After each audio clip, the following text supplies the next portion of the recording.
What's going on, guys? We're seeing it back a brand new video, and today we are going to be discussing some new breaking news for the F1 2015 season, and that news is, of course, that Manor GP will be racing in Australia. That's, of course, the Marussia Manor outfit. Of course, collapsed last year, missing the final 3 races of the season. Definitely looked like they wouldn't be returning, but now it's confirmed that they will be racing with Graham Loudon, and their drivers will be Will Stevens, and their second driver is still yet to be announced, although it's likely it's going to be Jordan King, the son of the investor Justin King. So yeah, no surprises there.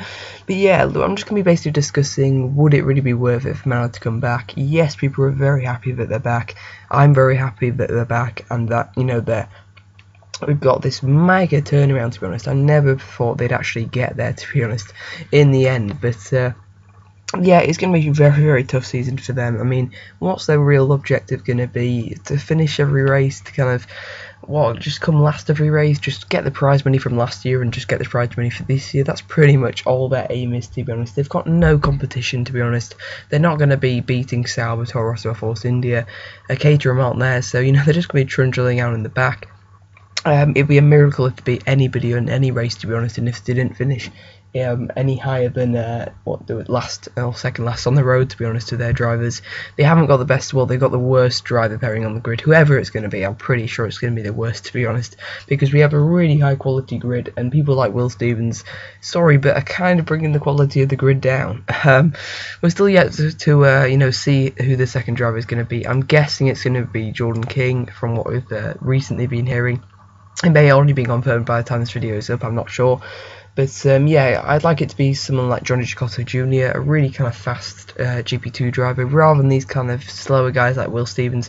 Yes, Will Stevens did impress in Formula Renault 3.5, but he wasn't the best. There were a lot better drivers like Roberto Murray, who's just signed for another year in Formula Renault 3.5, which is why I've kind of ruled him out of the Manor drive. I was pretty sure he was going to get it, but that's looking less likely now. Everyone seems to be pulling out a bit, kind of shying away from that role. Magnus and Van Dorn have both been ruled out now. Gutierrez shook his head apparently when Ted Kravitz asked him about it. So not very many options for Manor, to be honest, or kind of, you know, many options to the fans to kind of speculate what's going on. But yeah, it's very interesting, to be honest. You know, who's going to be the second driver, and just a big mystery over Manor, to be honest. I mean, there is a sliver of a chance that they may be really, really competitive. They could somehow catch up to Sauber or something once they get the kind of 2015 car kind of ready, because basically they've got an interim car modified to full 2015 regulations before a bespoke design is introduced later in the campaign. That's what it says on the Autosport website. So yeah, they're not going to be that competitive. Will they qualify at all in the 107% rule? We'll have to see. I think they probably will. But yeah, you know, if they had better drivers, they'd probably get, half a second probably out of the car. But, you know, they need the money. They're just there because of the money. I mean, they've got a small chance of proving themselves, to be honest, but I wouldn't expect, you know, too much from Will Stevens. Depends who's in the other car, to be honest. But, you know, they know Jules Bianchi, or, you know, even Max Chilton, to be honest, who is, you know, uber consistent. It's not going to be him either. It's not going to be Alexander Rossi. He's just signed for another year in GP2 with, of course, Racing Engineering. But yeah, also they're using the 2014 Ferrari engine. That's going to be really competitive. I'm not sure if they're going to get the 2015 engine later on in the year, perhaps. Maybe at the halfway point, that would be pretty cool to see. Or maybe they're just focusing on 2016.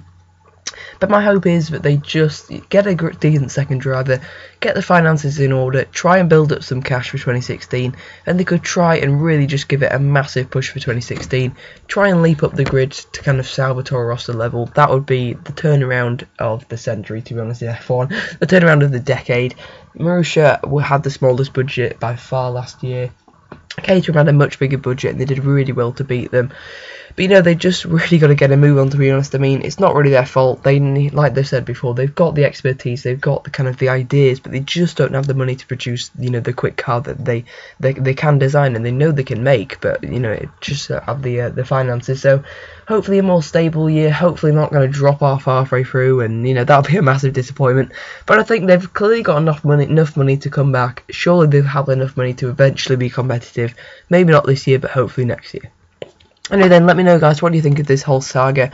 I think it's kind of a mixed thing, to be honest. I suppose overall I'm happy to see them back, and I think it's overall a good thing, but there are quite a lot of negatives. Let me know also, who do you think should be the second driver and who do you think will be the second driver. But yeah, I'll see you guys next time. Goodbye.